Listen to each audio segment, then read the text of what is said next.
আসসালামু আলাইকুম ওয়া রাহমাতুল্লাহি ওয়া বারাকাতুহু। নাহমাদুহু ওয়া নুসাল্লি আলা রাসূলিহিল কারীম। আম্মা বাদ। প্রিয় ছাত্র ভাইরা, আশা করি আপনারা সকলেই ভালো আছেন। আলহামদুলিল্লাহ, আল্লাহ পাকের রহমতে আমি ভালো আছি। আমরা খাসের হুকুমের ভিত্তিতে শাখা মাসআলা পড়ছিলাম। পড়তে পড়তে আমরা ৬টি শাখা মাসআলা পড়েছি। এর মাঝখানে দুটি এতরাজ পড়েছি। আজকে সপ্তম শাখা মাসআলা নিয়ে আলোচনা হবে এবং এটি সর্বশেষ মাসআলা খাসের হুকুমের ভিত্তিতে। তো আজকের সবকে কি নিয়ে আলোচনা হয়েছে তা আমি আপনাদের সামনে উপস্থাপন করছি। ইমাম শাফিঈ রহিমাহুল্লাহ বলেন, মোহরের সর্বোচ্চ ও সর্বনিম্ন পরিমাণ নেই। ইমাম শাফিঈ রহিমাহুল্লাহ বলেন, মোহরের সর্বোচ্চ ও সর্বনিম্ন পরিমাণ নেই।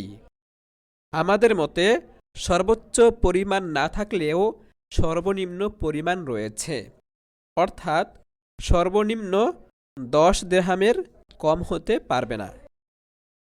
দলিল, আল্লাহ পাক রব্বুল আলামিন বলেন, কদ আলিমনা মা ফারাদনা আলাইহিম ফি আজওয়াজিহিম ওয়া মা মালাকাত আইমানুহুম। কদ আলিমনা মা ফারাদনা আলাইহিম ফি আজওয়াজিহিম ওয়া মা মালাকাত আইমানুহুম। অর্থাৎ আমি স্ত্রী ও দাসীদের ব্যাপারে স্বামীদের ওপর যা নির্ধারণ করেছি তা জানি। এখানে ফারাদনা শব্দটি কদ্দারনা এর অর্থে, অর্থাৎ ফারাদনা শব্দটি খাস, যা তাকদির এর অর্থ মানে নির্ধারণ করার অর্থে গঠিত হয়েছে। বোঝা গেল মোহর আল্লাহ পাকের ইলমে নির্ধারিত, কিন্তু সেটার পরিমাণ কি এটা জানা নেই। তার ব্যাখ্যা হাদিস শরীফে বলা হয়েছে। নবী করিম সাল্লাল্লাহু আলাইহি ওয়াসাল্লাম হাদিস শরীফে বলেন, লা মাহারা আকাল্লা মিন আশরাতি দারাহিমা।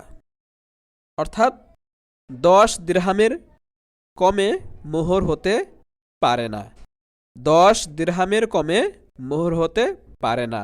মোহরের পরিমাণটা সর্বনিম্ন পরিমাণ 10 দিরহাম এর সমপরিমাণ হতে হবে। অর্থাৎ 10 দিরহামে যত টাকা আসে তত টাকা হচ্ছে মোহরের সর্বনিম্ন পরিমাণ।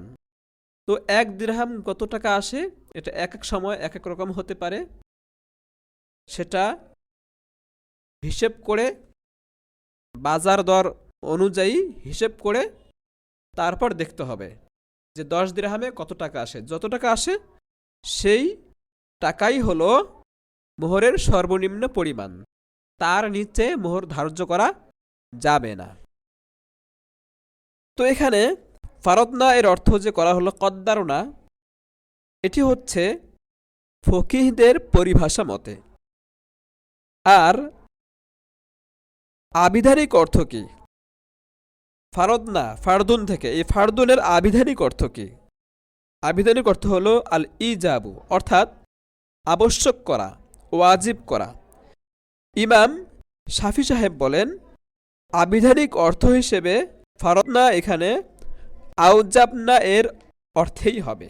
ফারদনা এখানে আউজাবনা এর অর্থেই হবে, যেহেতু ফারদনা এর সেলা আলা আনা হয়েছে এবং মা মালাকাত আইমানুহুমের আতফ আজওয়াজিহিম এর মধ্যে হয়েছে। সুতরাং মোহর উদ্দেশ্য না হয়ে নাফাকা ও কিসওয়া উদ্দেশ্য হবে। সুতরাং মোহর উদ্দেশ্য না হয়ে নাফাকা ও কিসওয়া উদ্দেশ্য হবে, আর তা তো স্ত্রী ও দাসী সবার ক্ষেত্রে আবশ্যক। এটি হচ্ছে ইমাম শাফি সাহেবের মতে। তিনি আবিধানিক অর্থ নিয়ে বললেন কি, মা মালাকাত আইমানুহুমের আতফ আজওয়াজিহিমের উপর হবে। অর্থ হবে এরকম, আমি জানি স্বামীদের উপর স্ত্রীদের ব্যাপারে এবং দাসীদের ব্যাপারে যা আমি আবশ্যক করেছি তা কি নাফাকা কিসওয়া।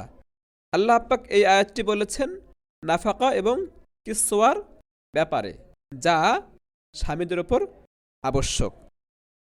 কিন্তু আমরা কি বলি? আমরা বলি আলাকে সিলা হিসেবে নিয়ে আসা ইজাবের অর্থকে শামিল করবে এবং মা মালাকাত আইমানুহুমের আতফটি আরেকটি ফারদনা শব্দকে উজ্জ্ব রেখে হবে। ইবারত এমন হবে কদ আলিমনা মা ফারদনা আলাইহিম ফি আজওয়াজিহিম ওয়া মা ফারদনা ফি মা মালাকাত আইমানুহুম, অর্থাৎ কদ আলিমনা মা কদ্দারনা মুজিবান আলাইহিম ফি আজওয়াজিহিম ওয়া মা আউজাবনা ফি মা মালাকাত আইমানুহুম। আল্লাহ যে বললেন কদ আলিমনা মা ফারদনা আলাইহিম ফি আজওয়াজিহিম ওয়া মা মালাকাত আইমানুহুম, এর অর্থ কি দাঁড়ালো? তাহলে এর অর্থ দাঁড়ালো আল্লাহ পাক বলতে চাচ্ছেন আমি স্বামীদের ওপর তাদের স্ত্রীদের ব্যাপারে যা আবশ্যক করেছি, ফারদনা, এখানে প্রথমটি কদ্দার না, এর অর্থে আমি স্ত্রীদের ব্যাপারে স্বামীদের ওপর যা আমি নির্ধারণ করেছি তা কি? মোহর। আবশ্যিক রূপে যা আমি নির্ধারণ করেছি তা আমি জানি। তাহলে ফি আজওয়াজিহিমের ক্ষেত্রে মোহর উদ্দেশ্য। এরপর বললেন যে ওয়ামা মালাকাত আইমানুহুম, এখানে উদ্দেশ্য কি? উদ্দেশ্য হচ্ছে নাফাকা কিসওয়া। দাসীর ক্ষেত্রে উদ্দেশ্য হচ্ছে নাফাকা কিসওয়া, আর স্ত্রীদের ক্ষেত্রে উদ্দেশ্য হচ্ছে মোহর। প্রথমটির মধ্যে তাহলে ফারদনা কদ্দারনা এর অর্থে, আর দ্বিতীয় অংশের মধ্যে মাতুফের মধ্যে ওয়ামা মালাকাত আইমানুহুম এর আতফ যেহেতু আজওয়াজিহিমের ওপর এবং ফারদনা আরেকটি মাহজুব মেনেছি, তাই এরকম হলো ওয়ামা আউজাবনা ফি মা মালাকাত আইমানুহুম, এবং দাসীদের ক্ষেত্রে আমি যা আবশ্যক করেছি তা কি? নাফাকা কিসওয়া। স্ত্রীদের ক্ষেত্রে উদ্দেশ্য হলো মোহর, আর দাসীদের ক্ষেত্রে উদ্দেশ্য হলো নাফাকা কিসওয়া। এই আলোচনাটি আমাদের সবকে বলা হবে। তাহলে আমরা এখন ইবারত শুরু করছি। আমরা সর্বশেষ তাফরি হাসের হুকুমের ভিত্তিতে সপ্তম শাখা মাসলা পড়ছি।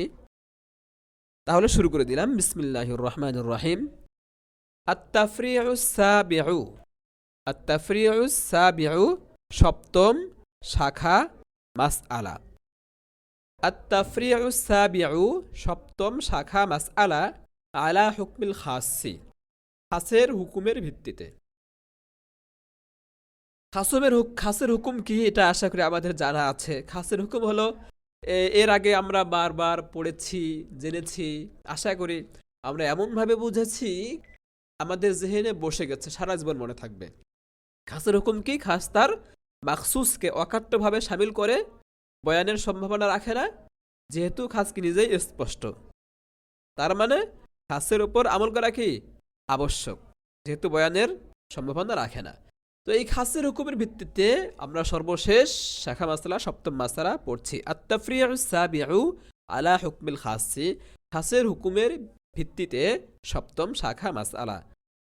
ওয়াকানাল মাহরু মুকদ্দারান শারআন, ওয়াকানাল মাহরু মুকদ্দারান শারআন গায়রা মুদাফিন ইলাল আবদি, মোহর নির্ধারিত শারআন শরীয়তের পক্ষ থেকে, গায়রা মুদাফিন ইলাল আবদি বান্দার হাতে ন্যস্ত নয়, বান্দার সাথে কি নয়? সম্পৃক্ত নয়, বান্দার হাতে ন্যস্ত নয় যে বান্দা চাইলে সর্বোচ্চ যা নির্ধারণ করবে তাই হবে, চাইলেই সর্বনিম্ন যা নির্ধারণ করবে তাই হবে না। মোহর আল্লাহ তাআলার পক্ষ থেকেই আগ থেকেই নির্ধারিত আছে। এখানে যে বলা হলো নির্ধারিত আছে, এটা হচ্ছে মোহরের সর্বনিম্ন পরিমাণটা, যার ব্যাখ্যা হাদিসে আমরা পড়েছি এবং সামনে পড়ব। আবারও বলছি, ওয়াকানাল মাহরু মুকদ্দারান শারআন, মোহর শরীয়তের পক্ষ থেকে নির্ধারিত, গায়রা মুদাফিন ইলাল আবদি বান্দার হাতে ন্যস্ত নয়। আতফুন আলামা সাবাকা, আতফুন আলামা সাবাকা, পূর্বের কথাটির উপর আতফ হয়েছে। আলামা সাবাকা, পূর্বে আমরা কি বলেছি? সহাইকাউত তালাক বাদাল খুলহি, খোলার পরে তালাক দেওয়া যাবে। এই সহাইকাউত তালাক বাদাল খুলহি এই কথাটির উপর আতফ হয়েছে। অথবা এই কথাটির আতফ দুই নম্বর, এর আগের যে শাখা মাসলাটা ষষ্ঠ শাখা মাসলা, ওয়াজা মাহরুল মিসলি বিনাফসিল আকদি ফিল মুফাওয়াদা, সে কথার উপর আতফ হতে পারে। তো কি বলল? আতফুন আলামা সাবাকা, আগের কথাটির উপর আতফ হয়েছে এই কথাটির। ওয়া তাফরিউন আলা হুকমিল খাসি, এবং খাসের হুকুমের ভিত্তিতে শাখা মাসলা। ওয়া তাফরিউন শাখা মাসলা আলা হুকমিল খাসি, খাসের হুকুমের ভিত্তিতে। আই অর্থাৎ ওয়ালি আজলি এই কারণে যে আন্নাল আমালা বিল খাসি ওয়াজিবুন, খাসের ওপর আমল করা ওয়াজিব। ওয়ালা ইয়াহতামিলুল বায়ানা, বায়ানের সম্ভাবনা রাখে না। এই হুকুমটি আমরা পূর্ব থেকে জেনেছি, তারপর বারবার বলা হচ্ছে কেন? এই কথার দিকে ইশারা করার জন্য যে এটা অনেক গুরুত্বপূর্ণ। খাসের হুকুমই যদি আমরা মনে না রাখতে পারি, তাহলে খাসের হুকুমের ভিত্তিতে মাসলা আমরা বুঝতে পারবো না। তাই বারবার বলা হচ্ছে যেন জেহেনের মধ্যে বসে যায়, হৃদয়ে একদম কি বসে যায়, মনের মধ্যে যেন বসে যায়, এজন্য বারবার বলা হচ্ছে ওয়ালি আজলি, এই কারণে যে আন্নাল আমালা বিল খাসি ওয়াজিবুন, খাসের উপর আমল করা ওয়াজিব। ওয়ালা ইহতামিলুল বায়ানা, বয়ানের ব্যাখ্যার সম্ভাবনা রাখে না। তাই কানাল মাহরু মুকাদ্দারান, মোহর নির্ধারিত রয়েছে মিন জানিবিশ শারিঈ, শরীয়ত প্রণেতার পক্ষ থেকে। শরীয়ত প্রণেতা বাইনা সাতরাইনে লেখা রয়েছে আল্লাহু তাআলা। শরীয়ত প্রণেতার পক্ষ থেকে, শরীয়ত প্রণেতার পক্ষ থেকে মোহর কি রয়েছে? মোহর নির্দিষ্ট রয়েছে, নির্ধারিত রয়েছে। গায়রা মুদাফি তাকদীরিহি ইলাল ইবাদ, বান্দার হাতে ন্যস্ত নয়। নির্ধারণের বিষয়টি, মোহর নির্ধারণের বিষয়টি, মানে সর্বনিম্ন মোহর কত হবে, সর্বনিম্ন মোহরের নির্ধারণের বিষয়টি বান্দার হাতে ন্যস্ত নয়। গায়রা মুদাফি ন্যস্ত নয়, তাকদীরিহি মোহর নির্ধারণের বিষয়টি ইলাল ইবাদ, বান্দার হাতে। অবশ্য মোহর নির্ধারণ তো করতে হবে, এটা তো বান্দার হাতে ন্যস্ত, ঠিক আছে, কিন্তু মোহরের সর্বনিম্ন মিকদার কি, সেই সর্বনিম্ন মিকদার পরিমাণ নির্ধারণ করার বিষয়টি বান্দার হাতে নয়, সেটি আল্লাহ তাআলার পক্ষ থেকেই নির্ধারণ করা রয়েছে, যার ব্যাখ্যা নবীজি দিয়েছেন, বলেছেন লা মাহারা আকাল্লা মিন আশরাতি দারাহিমা। ওয়া বায়ানুহু, মাসলাটির শাখা মাসলাটির বিবরণ। আন্না তাকদীর আল মাহরি ইনদা শাফিঈ রাহিমাহুল্লাহ, ইমাম শাফি সাহেবের মতে মোহর নির্ধারণ করার বিষয়টি মুফাওয়াদুন ইলা রাইল ইবাদি ওয়া ইখতিয়ারিহিম, মুফাওয়াদুন ন্যস্ত রয়েছে, ইলা রাইল ইবাদ বান্দার মতামতের ওপর ন্যস্ত রয়েছে, ওয়া ইখতিয়ারিহিম এবং তাদের ইচ্ছের ওপর। ফাকুল্লু মা ইয়াসলুহু সামানান ইয়াসলুহু মাহরান ইনদাহু, এটি হচ্ছে ইমাম শাফি সাহেবের মাযহাব, এটা আমার মুখস্থ রাখতে হবে। তো ইমাম শাফি সাহেব কি বলেন যে মোহর নির্ধারণ, সর্বনিম্ন মোহরের নির্ধারণের বিষয়টি বান্দার মতামত, বান্দার রায় এবং ইচ্ছের উপর ন্যস্ত রয়েছে। তো যেহেতু ন্যস্ত রয়েছে, ফাকুল্লু মা ইয়াসলুহু, সেহেতু প্রত্যেক এমন জিনিস যা ইয়াসলুহু হতে পারে, কি হতে পারে? সামানান, প্রত্যেক এমন জিনিস যা সামান হতে পারে, মূল্য হতে পারে, ইয়াসলুহু মাহরান ইনদাহু, তার মতে মোহর হতে পারে। ইমাম শাফি সাহেব বললেন যে মোহরের সর্বনিম্ন মিকদার, মোহরের সর্বনিম্ন মিকদার বান্দার হাতে ন্যস্ত রয়েছে। সুতরাং বান্দা চাইলে সর্বনিম্ন পরিমাণ যাই নির্ধারণ করবে তাই মোহর হিসেবে বিবেচ্য হবে। 2 টাকা যদি নির্ধারণ করে তাহলে মোহর 2 টাকাই হবে। 1 টাকা যদি নির্ধারণ করে বান্দা, উভয় পক্ষ মিলে, তাহলে সেই 1 টাকাই কি হবে? নির্ধারিত হবে। আর সেটা কি হওয়া লাগবে? সামান হওয়া লাগবে। অর্থাৎ ক্রয় বিক্রয় করতে হলে কোনো জিনিস যদি আমরা ক্রয় করি, তাহলে পণ্যের মোকাবেলায় যা আমরা দিয়ে থাকি, বিনিময় হিসেবে যা হতে পারে তা সামান। তো সামান যা হতে পারে তাই কি মোহরের উপযুক্ত। সামান ছাড়া অন্য জিনিস, অর্থাৎ যা দিয়ে কোনো জিনিস ক্রয় করা যায় না, এমন জিনিস মোহর হবে না, এ কথা বললেন। আর ওয়াইন দ্বারা আমাদের মতে ওয়াইন কানা লা ইউকদ্দারু ফি জানিবিল আকসারি, যদিও মোহর বলতে মোহরের পরিমাণ নির্ধারিত নয়, ফি জানিবিল আকসারি মোহরের সর্বোচ্চ দিকের ক্ষেত্রে, সর্বোচ্চ দিকে, এর উদ্দেশ্য হলো মোহরের সর্বোচ্চ পরিমাণ কত হবে এটি যদিও কি নয়, নির্ধারিত নয়। ওয়াইন কান লা ইউকদ্দারু, যদিও মোহর নির্ধারিত নয়, ফি জানিবিল আকসারি, সর্বোচ্চ পরিমাণের ক্ষেত্রে, যদিও সর্বোচ্চ পরিমাণের ক্ষেত্রে মোহর নির্ধারিত নয়, লাকিন কিন্তু, ইউকদ্দারু নির্ধারিত রয়েছে, ফি জানিবিল আকল্লি সর্বনিম্ন দিকে, অর্থাৎ সর্বনিম্ন পরিমাণের ক্ষেত্রে মোহর নির্ধারিত রয়েছে। ওয়াহুয়া আর তা হচ্ছে, সর্বনিম্ন পরিমাণ হচ্ছে আল্লা ইয়াকুনা আকল্লা মিন আশরাতি দারাহিমা, 10 দিরহাম থেকে কম না হওয়া। ওয়াহুয়া আর সেই সর্বনিম্ন পরিমাণ হলো আল্লা ইয়াকুনা আকল্লা কম না হওয়া, মিন আশরাতি দারাহিমা 10 দিরহামের কম না হওয়া। আমরা কথাটা বানিয়ে বললাম না, আমাদের দলিল রয়েছে। আমরা আয়াতের উপর আমল করে বলি, আমালান বিকাউলিহি তাআলা, আল্লাহ পাকের বাণীর উপর আমল করে। মানে কি? এই যে আল্লাহ পাক বলেন, কদ আলিমনা মা ফারাদনা আলাইহিম ফি আজওয়াজিহিম ওয়া মা মালাকাত আইমানুহুম। কদ আলিমনা আমি জানি, মা ফারাদনা আলাইহিম যা তাদের উপর ধার্য করেছি, ফি আজওয়াজিহিম তাদের স্ত্রীদের ব্যাপারে, ওয়ামা মালাকাত আইমানুহুম এবং দাসীদের ব্যাপারে। আই অর্থাৎ কদ আলিম না আমি জানি, মা কদ্দারনা আলাইহিম, তাহলে এখানে মা ফারদ না আলাইহিম, ফারদ না এর অর্থ করা হলো কদ্দারনা বলে। আই অর্থাৎ কদ আলিম না আমি জানি, মা কদ্দারনা আলাইহিম তাদের ওপর, তাদের ওপর স্বামীদের ওপর। এই যে আলাইহিম এর নিচে লেখা রয়েছে আল আজওয়াজ, স্বামীদের উপর। কদ আলিম না আমি জানি, মা কদ্দারনা আলাইহিম তাদের উপর যা নির্ধারণ করেছি তা জানি, ফি হাক্কি আজওয়াজিহিম তাদের স্ত্রীদের ব্যাপারে, ওয়াহুয়াল মাহরু আর তা কি স্ত্রীদের ব্যাপারে আল্লাহ পাক নির্ধারণ করেছেন তা কি, ওয়াহুয়াল মাহরু তা হচ্ছে মোহর। তার মানে আল্লাহ তাআলা এখানে যে কথা সোজা সাপটা বলা হয়েছে সেটা হচ্ছে আল্লাহ পাক বলতে চাচ্ছেন স্ত্রীদের ব্যাপারে স্বামীদের উপর আমি যেই মোহর নির্ধারণ করেছি সেই মোহর আমি জানি। এরপর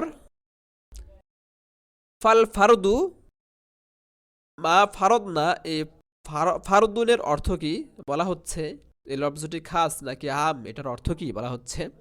ফাল ফারদু লাফজুন খাসুন, ফাল ফারদু মা ফারদনা এর ফারদ শব্দটি খাস শব্দ, লাফজুন খাসুন খাস একটি শব্দ, উদিয়ালি মানাত তাকদীরি যা গঠিত হয়েছে, যাকে গঠন করা হয়েছে তাকদীরের অর্থে। তাকদীর মানে কি? নির্ধারণ করার অর্থে। তাই তো মা ফারদনা এর অর্থ আমরা নিয়েছি কদ্দারনা। ওয়াকাযালিকা যমিরুল মুতাকাল্লিমি খাসুন আলা মা ক্বালু, এমনি ভাবে ওয়াকাযালিকা এমনি ভাবে যমিরুল মুতাকাল্লিমি যমিরে মুতাকাল্লিম, অর্থাৎ আল্লাহ বলেছেন মা ফারদনা, এটা মুতাকাল্লিমের সিগা, যমিরে মুতাকাল্লিম, এটি কি খাস আলা মা ক্বালু তাদের উলামায়ে কিরামের কথা অনুপাতে খাস। এখানে একটি প্রশ্ন হতে পারে, মা ফারদনা যমিরে মুতাকাল্লিম আবার খাস কিভাবে হতে পারে? এখানে মুজাক্কার আছে, মুয়ান্নাস আছে, তাসনিয়া আছে, জামা আছে, তাহলে খাস কি করে? এই প্রশ্নের উত্তর হলো হ্যাঁ খাস এটা এই দিক থেকে খাস যে জমিরে মুতাকাল্লিম শুধু মুতাকাল্লিমকেই বোঝাচ্ছে, এটি হাজিরকে বোঝাচ্ছে না, গায়েবকে বোঝাচ্ছে না। হাজির এবং গায়েব এই দুই দিক থেকে লক্ষ্য করে জমিরে মুতাকাল্লিম খাস। আশা করি বুঝতে পেরেছি। ওয়া কাযালিকা এমনই ভাবে জমিরুল মুতাকাল্লিমি জমিরে মুতাকাল্লিম খাসুন আলা মা ক্বালু উলামায়ে কিরামের ভাষ্যমতে কথা মতে খাস। ওয়াকাদাল ইসনাদু খাসুন ইনদা সাহিবিত তাওদীহি, এমনই ভাবে ইসনাদও খাস সাহিবে তাওজীহের মতে, অর্থাৎ নির্ধারণ করার বিষয়টি জমিরে মুতাকাল্লিমের দিকে হয়েছে। নির্ধারণ করাটা কয়েকজনের দিকে হয়নি, শুধু আল্লাহর দিকেই হয়েছে, ফাইলের দিকেই হয়েছে। তাকদীর নির্দিষ্ট হয়েছে, নির্ধারিত হয়েছে, তাকদীরের সম্পর্কটা হয়েছে এখানে ফাইলের সাথে, মুকাদ্দিরের সাথে। এই কথা বলা হলো ওয়াকাদাল ইসনাদু খাসুন ইনদা সাহিবিত তাওজীহি, এমনই ভাবে ইসনাদ তো আমরা জানি যে ফেলের সম্পর্ক হয় ফাইলের সাথে যে সম্পর্কটা, মুসনাদ এবং মুসনাদ ইলাই, শুধু ফাইল তো হওয়া শর্ত না, মুসনাদ ইলাই ফাইলও হতে পারে, মুবতাদা হতে পারে। মুসনাদ এবং মুসনাদ ইলাই এই দুইয়ের মাঝে যে সম্পর্কটা, এই সম্পর্ককে ইসনাদ বলা হয়। তো আল্লাহ বললেন বা ফারদ না, মানে কদ্দার না, তো তাকদিরের সম্পর্কটা রয়েছে মুসনাদ ইলাইহের সাথে, ফাইলের সাথে। কাকে বোঝানো হচ্ছে? আল্লাহকে বোঝানো হচ্ছে। তো এই ইসনাদটিও কি খাস ইনদা সাহিব তাওদীহি, সাহিবে তাওজিহের মতে। তো এখানে অনেক খাস দেখানো হলো। বা ফারদ না, এই ফারদ শব্দটি খাস, জমির মুতাকাল্লিম ফারদ না, জামা মুতাকাল্লিমের সিগা জমির মুতাকাল্লিম খাস। এরপরে মুসনাদ এবং মুসনাদ ইলার মধ্যে যে ইসনাদ সম্পর্কটা, এটাও খাস। তো এই খাসগুলোর মাধ্যমে কি বোঝা গেল? উলিমা বোঝা গেল, জানা গেল, আন্নাল মাহরা মুকাদ্দারুন ফি ইলমিল্লাহি তাআলা, মোহর নির্ধারিত রয়েছে আল্লাহ পাকের এলেমে। অর্থাৎ আল্লাহ জানেন মোহর, সর্বনিম্ন মোহর কত, এটা নির্ধারিত রয়েছে, কিন্তু কত সেটি তো জানা নেই। তাই ওয়াকাদ বায়্যানাহু নবিয়্যু আলাইহিস সালামু বিকাউলিহি, নবী করিম সাল্লাল্লাহু আলাইহি ওয়াসাল্লাম মুজমাল কথাটার ব্যাখ্যা করেছেন এই কথার মাধ্যমে, এই হাদিসের মাধ্যমে, তার কথার মাধ্যমে, লা মাহারা আকাল্লা মিন আশারাতি দারাহিমা, 10 দিরহামের কম মোহর নেই। তার মানে সর্বনিম্ন মোহরের পরিমাণ 10 দিরহাম হতে হবে। 10 দিরহামে যত টাকা আসে হিসেব করে তত টাকাই সর্বনিম্ন মোহর হিসেবে ধার্য হবে, এর নিচে মোহর ধার্য করা যাবে না। এমনিভাবে আমাদের আরো দলিল রয়েছে কিয়াস, ওয়াকাদা নাকিসুহু আলা কতইল ইয়াদি, ওয়াকাদা নাকিসুহু, এমনিভাবে আমরা মাফরুদ ফি ইলমিল্লাহ এই বিষয়টিকে কিয়াস করি আলা কতইল ইয়াদি, হাত কাটা মাসআলার উপর। চোর যখন চুরি করে তখন হাত কাটতে হয়। তো সর্বনিম্ন কয় দিরহাম পরিমাণ সম্পদ, কয় দিরহাম পরিমাণ সম্পদ চুরি করলে চোরের হাত কাটা হবে, সেখানে বলা হয়ে থাকে সর্বনিম্ন 10 দিরহাম। যে সম্পদ চুরি করবে সেই সম্পদের মূল্য যদি 10 দিরহাম পরিমাণ হয়, 10 দিরহামে যত টাকা আসে ঠিক তত টাকা যদি সে চুরি করে, অথবা তত টাকার সম্পদ যদি সে চুরি করে, সর্বনিম্ন 10 দিরহাম ধরা হয়েছে, তখন তার হাত কাটতে হয়। তো হাত কাটার মাসআলায় সর্বনিম্ন 10 দিরহাম বলা হয়েছে, এটা ইমাম শাফি সাহেবও বলেন, আমরাও বলি। তো এই হাত কাটার মাসআলার উপর আমরা মাফরুদ ফি ইলমিল্লাহ, আল্লাহর এলেমে মোহর ধার্য রয়েছে, তা কত, এটা যেহেতু মুজমাল, তাই এটিকে আমরা হাত কাটার মাসআলার উপর কিয়াস করি। কিয়াস করে বলি এখানেও 10 দিরহাম উদ্দেশ্য হবে, অর্থাৎ মোহরের সর্বনিম্ন পরিমাণ 10 দিরহাম উদ্দেশ্য হবে। লিআন্নাহু আইদান ইবাদু আশরাতি দারাহিমা, কেননা এটিও 10 দিরহামের বিনিময়, অর্থাৎ হাত কাটা যে হচ্ছে এটা কিসের কারণে? চুরি করার কারণে। তো সর্বনিম্ন কত? 10। তো লিআন্নাহু আইদান, হাত কাটা এটাও, ইবাদু আশরাতি দারাহিমা, 10 দিরহামের বিনিময়, সর্বনিম্ন 10 দিরহাম চুরি করেছে, তাই হাত কাটা হয়েছে, হাত কাটা হয়। এই হাত কাটা মাসআলার উপর আমরা মোহরের পরিমাণটাকে কি করি? কিয়াস করি। কিয়াস করে বলি হাত যেহেতু কাটতে হয় সর্বনিম্ন 10 দিরহাম পরিমাণ কি করলে? চুরি করলে, তাই মোহরের ক্ষেত্রে সর্বনিম্ন পরিমাণটা ধার্য হবে, 10 দিরহাম। ফাত্তাকদিরু খাসুন, তাকদির নির্ধারণ করার বিষয়টি খাস। ওয়াইন কানাল মুকাদ্দারু মুজমালান, এই কথাটি আমরা আগেই বুঝতে পেরেছি, আল্লাহ নির্ধারণ করেছেন। তাকদির নির্ধারণ করা এই শব্দটি খাস, কিন্তু নির্ধারণ করেছেন আল্লাহ পাক, কিন্তু কত করেছেন এটা কিন্তু জানা নেই, মুজমাল। তাই তো ব্যাখ্যার প্রয়োজন পড়েছে। তাই তো নবী করিম সাল্লাল্লাহু আলাইহি ওয়াসাল্লাম হাদিসে বলেছেন, লা মাহরা আকাল্লা মিন আশরাতি দারাহিমা, সেই কথাটি বলা হচ্ছে। ফাত্তাকদিরু খাসুন, তাকদির শব্দটি খাস। ওয়াইন কানাল মুকাদ্দারু মুজমালান, যদিও নির্ধারিত বিষয়টি অস্পষ্ট, মুজমাল, মুহতাজান ইলাল বায়ান, ব্যাখ্যার প্রয়োজন। আর সেই ব্যাখ্যায় নির্বুঝি দিয়েছেন নবী করিম সাল্লাল্লাহু আলাইহি ওয়াসাল্লাম, ব্যাখ্যা দিয়ে বলেছেন লা মাহরা আকাল্লা মিন আশরাতি দারাহিমা, ওয়াহাদা ফি ইস্তিলাহিল ফুকাহা, এই যে আমরা ফারদনা এর অর্থ করেছি কদ্দারনা এবং খাস বলেছি, এটি হচ্ছে ফুকাহায়ে কেরামের পরিভাষা মতে। ওয়া আম্মা ফিল লুগাতি, আর আবিধানিক অর্থে ফারদনা এর ফারদুন শব্দের আবিধানিক অর্থ কি? ফাহুয়া হাকিকতুন ফিল ইজাবি ওয়াল কতঈ, মূল অর্থ হচ্ছে ফারদনা এর ফারদুন। এই ফারদুন এর আবিধানিকভাবে ফারদুনের মূল অর্থ হচ্ছে আল ইজাব ওয়াল কতঈ, ফিল ইজাবি ওয়াল কতঈ, আল ইজাব এবং কতা। ইজাব মানে আবশ্যক করা, ওয়াজিব করা, কতা মানে কি? নিশ্চিত করা, ছিন্ন করা। তো ফারদুন এর আবিধানিক অর্থ হচ্ছে কি করা? ওয়াজিব করা। ওয়ালিহাজা ক্বালা শাফিঈ রাহিমাহুল্লাহ, তাই তো ইমাম শাফি সাহেব রাহিমাহুল্লাহ বলেন, ইন্নাল ফারদা হাহুনা, কি হিসেবে বলছেন এখানে? তিনি আবিধানিক অর্থের দৃষ্টিকোণ থেকে বলছেন। ইন্নাল ফারদা হাহুনা বিমানাল ইজাবি, আল্লাহ যে বললেন মা ফারদনা, এর অর্থ হচ্ছে মা আউজাবনা, আবিধানিক অর্থ। ইন্নাল ফারদা হাহুনা, এই আয়াতে ফারদ, মা ফারদনা ফারদ, এখানে বিমানাল ইজাব, ইজাবের অর্থে, অর্থাৎ মা ফারদনা মা আউজাবনা হবে। বিকারিনাতি তাদিয়াতিহি বিআলা, যেহেতু মা ফারদনার সেলা আলা আনা হয়েছে, মা ফারদনাকে ফারদুনকে মুতাআদ্দি করা হয়েছে আলা সেলার মাধ্যমে। ওয়া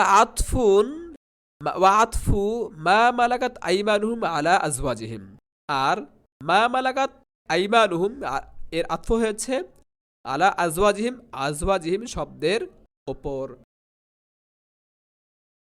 আল্লাহু আকবার। আল্লাহ বললেন মা ফারদনা আলাইহিম ফি আজওয়াজিহিম ওয়া মা মালাকাত আইমানুহুম, ওয়া মা মালাকাত আইমানুহুম এর আতফ হয়েছে ফি আজওয়াজিহিম, এই আজওয়াজিহিম শব্দের ওপর। এই কথা বলা হলো লিয়ান্নাল মাহরা লা ইউকাদ্দারু ফি হাক্কি মা মালাকাত আইমানুহুম, কারণ মোহর লা ইউকাদ্দারু ফি হাক্কি মা মালাকাত আইমানুহুম দাসীদের ক্ষেত্রে নির্ধারিত হয় না, দাসীদের ক্ষেত্রে মোহর নির্ধারিত হয় না। আর মা মালাকাত আইমানুহুমের আতফ হয়েছে যেহেতু আজওয়াজিহিমের ওপর, তার মানে আল্লাহ বলতে যাচ্ছেন আমি স্ত্রীদের ক্ষেত্রে এবং দাসীদের ক্ষেত্রে যা ওয়াজিব করেছি তা জানি, তা মোহর হতে পারে না।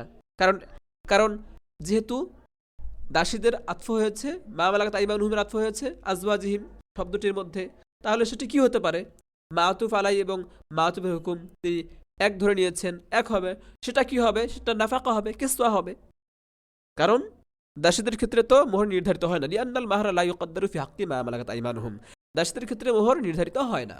ফায়াকুনুল মুরাদু বিহি আন নাফাকাতা ওয়াল কিসওয়াতা, সুতরাং এর দ্বারা উদ্দেশ্য হবে নাফাকা এবং কিসওয়া। নাফাকা মানে কি? ভরণ পোষণ, কাপড় চোপড়। ওয়া হুয়া ওয়াজিবুন ফি হাক্কিল আজওয়াজি ওয়া মা মালাকাত আইমানুহুম জামিআ, আর তা ওয়াজিব স্ত্রীদের ক্ষেত্রেও দাসীদের ক্ষেত্রেও। স্ত্রীরা এবং দাসীরা সবার ক্ষেত্রে কি তা ওয়াজিব, নাফাকা এবং কিসওয়া। কুলনা, আমরা বলি, এটা বললেন ইমাম শাফি সাহেব। আমরা কি বলি? কুলনা, আমরা বলি তাদিয়াতুহু বিআলা, আলার মাধ্যমে সেলা নিয়ে আসা, আলার মাধ্যমে তাকে মুতাআদ্দি বানানো, মা ফারাদনার সেলা আলা নিয়ে আসা। ইন্নামা হুয়া লিতাজমিনি মা'নাল ইজাবি, ইজাবের অর্থকে শামিল করে। ওয়া আতফু মা মালাকাত আইমানুহুম, আর মা মালাকাত আইমানুহুমের আতফ হবে ফি আজওয়াজিহিমের উপর বিতাকদিরি ফারদনা সানিন, আরেকটি ফারদনা শব্দকে মাহজুব মেনে, উজ্জ্ব মেনে আই, অর্থাৎ ওয়ামা ফারদনা আলাইহিম ফিমা মালাকাত আইমানুহুম, আলা এই হিসেবে যে আইয়াকুনা হাযা বিমানা আওজাবনা, দ্বিতীয়টি অর্থাৎ আরেকটি মা মালাকাত আইমানুহুম এর আগে যে ওয়ামা আওজাবনা ফিমা মালাকাত আইমানুহুম হবে ওয়ামা আওজাবনা, ওমা ফারদনা শব্দ মাহজুব মানা হয়েছে, ওমা ফারদনা এর অর্থ হবে আউজাবনা। আলা এই হিসেবে যে আইয়াকুনা হাযা বিমানা আউজাবনা, দ্বিতীয় ফারদনা এর অর্থ হবে আউজাবনা। ওয়াল আউয়ালু বিমানা কদ্দারনা, আর প্রথম ফারদনা এর অর্থ হবে কদ্দারনা। কদ আলিমনা মা ফারদনা মানে কদ আলিমনা মা কদ্দারনা। আর পরে যে বলা হলো ফি আজওয়াজিহিম কদ আলিমনা মা ফারদনা আলাইহিম, পরে বলা হলো ফি আজওয়াজিহিম ওয়ামা মালাকাত আইমানুহুম, তো ওয়ামা মালাকাত আইমানুহুম, ওয়ামা মালাকাত এর আগে যে আরেকটি ফারদনা মাহজুব করা হয়েছে, সেই ফারদনা দ্বিতীয় ফারদনা এর অর্থ হবে আউজাবনা। প্রথম ফারদনা এর অর্থ কদ্দারনা, আর দ্বিতীয় ফারদনার অর্থ কি? আউজাবনা। আলা আইয়াকুনা হাযা বিমান আউজাবনা ওয়াল আউয়ালু বিমান কদ্দারনা, হাকাযা ক্বালু, এমনটি উলামায়ে কেরাম বলেছেন। সুম্মা জাকারাল মুসান্নিফা রহিমাহুল্লাহ, তারপর মুসান্নিফ রাহিমাহুল্লাহ উল্লেখ করেছেন দালাইলা কুল্লি মিনাল মাসাইল সালাস, তিন মাসালার প্রত্যেকটির দলিল। ফাকল, তিনি বলেন আমালান বিকাউলিহি তাআলা, এই যে দলিল উল্লেখ করলেন আল্লাহ পাকের বাণীর উপর আমল করে। ফাইন তাল্লাকাহা ফালা তাহিল্লু লাহু, এটি একটি দলিল। তিন মাসালার সর্বশেষ যে তিনটি শাখা মাসালা বলা হয়েছে সোহাইকাউত তালাক বাদাল খুলুই, তো এটির এই মাসালার দলিল হচ্ছে ফাইন তাল্লাকাহা ফালা তাহিল্লু লাহু শেষ পর্যন্ত। এরপরে 2 নম্বর দলিল ওয়া আন তাবতাগু বিআমওয়ালিকুম, এটি হচ্ছে 2 নম্বর মাসালার 2 নম্বর দলিল লাফে নাশার মুরাত্তাব অনুযায়ী। 2 নম্বর মাসালা বলা হয়েছিল ওয়াজাবা মাহরুল মিসলি বিনাফসিল আকদি ফিল মুফাওয়াদাতি, এই মাসালার দলিল হচ্ছে এই দ্বিতীয় অংশটি ওয়া আন তাবতাগু বিআমওয়ালিকুম। এরপর বলা হলো ওয়াকাদ আলিমনা মা ফারাদনা আলাইহিম, আজকে যে আমরা মাসালাটি বললাম তৃতীয় শাখা মাসালা 2 এতরাজের পরে। আর সব দিকে খেয়াল করলে এর আগে এতরাজ সহ কয়টি মাসালা গিয়েছে, ওইদিকে গিয়েছে 6টি, 2টি এতরাজ, 8টি মাসালা গিয়েছে। আর এতরাজ বাদ দিলে আগে কয়টা গিয়েছে, 6টি গিয়েছে। তো ওয়াকাদ আলিমনা মা ফারাদনা আলাইহিম এটি আজকের মাসালার দলিল। ফাকালুহু আমালান, তো আমালান শব্দটি যে বললেন, এই যে আমালান বললেন মতনের প্রথম শব্দে, এই আমালান শব্দটি তালিলুন লিকাউলিহি সহা, আগে যে গিয়েছে সোহাইকাউত তালাক তালাক বাদাল খুলুই, এই সহা কথাটির ইল্লত শেষ পর্যন্ত ইলা আখিরিল ইবারা আলা তরিকিল লাফি ওয়ান নাশরি ওয়াল মুরাত্তাবি, লাফে নাশর মুরাত্তাব অনুযায়ী, অর্থাৎ ধারাবাহিকতা ঠিক রয়েছে। ফাকালুহু ফাইন তাল্লাকাহা ফালা তাহিল্লু লাহু, এটি নাজিরুন ইলাল মাসআলাতিল উলা, প্রথম মাসআলার দিকে খেয়াল করে বলা হয়েছে। প্রথম মাসআলাটি কি, ওই যে বললাম সোহাইকাউত তালাক বাদাল খুলুই। ওয়া ক্বালুহু তাআলা আতাবতাগু বিআমওয়ালিকুম, এটি নাজিরুন ইলাল মাসআলাতিস সানিয়া, 2 নম্বর মাসআলার দিকে লক্ষ্য করে বলা হয়েছে। এটি হচ্ছে 2 নম্বর মাসআলার দলিল। ওয়াজাবা মাহরুল মিসলি বিনাফসিল আকদি বিনাফসিল আকদি ফিল মুফাওয়াজাতি, এই মাসআলাটির দলিল হচ্ছে আতাবতাগু বিআমওয়ালিকুম। ওয়া ক্বালুহু ক্বাদ আলিমনা মা ফারাদনা আলাইহিম, এটি নাজিরুন ইলাল মাসআলাতিস সালিসা, 3 নম্বর মাসআলা আজকের মাসআলাটির দলিল। ওয়া ক্বাদ বায়্যানতু কুল্লা যালিকা বিতাফসিল, সবগুলো বিস্তারিতভাবে আমি বর্ণনা করেছি তাহতা কুল্লি মাসআলাতিন, প্রত্যেক মাসআলার অধীনে ফাতা আম্মাল, সুতরাং তুমি চিন্তা ভাবনা করে বুঝে নাও, ভালোভাবে বুঝে নাও। এরপর মুসান্নিফ অন্য আলোচনা করতে যাচ্ছেন, সেদিকে ইঙ্গিত করলেন। সুম্মা লাম্মা ফারাকাল মুসান্নিফ রাহিমাহুল্লাহ আন তারিফিল খাসি ওয়া হুকমিহি ওয়া তাফরিআতিহি, তারপর যখন মুসান্নিফ রাহিমাহুল্লাহ খাসের পরিচয়, হুকুম এবং শাখা মাসআলা আলোচনা করে শেষ করলেন, তখন তিনি আরাদা আন ইউবাইয়িনা বা'দা আনওয়াইহি, খাসের কিছু প্রকার বর্ণনা করতে শুরু করলেন। আল মুস্তামালাতি ফি শরিয়াতি কাসিরান, যা শরীয়তে অনেক ব্যবহৃত হয়। ওয়া হুয়াল আমরু ওয়ান নাহিউ, তা হচ্ছে আমর এবং নাহি। তো আমর এবং নাহি এই দুটিও খাসের প্রকার। তো সর্বপ্রথম আমর আলোচনা করবেন, তারপর নাহির আলোচনা করবেন। ইনশাআল্লাহ আমরা পরবর্তী সবকে পড়ব। ভালো থাকবেন, সুস্থ থাকবেন। জাযাকুমুল্লাহু আহসান জাযা, বারাকাল্লাহু ফীকুম। আসসালামু আলাইকুম ওয়া রাহমাতুল্লাহি ওয়া বারাকাতুহু।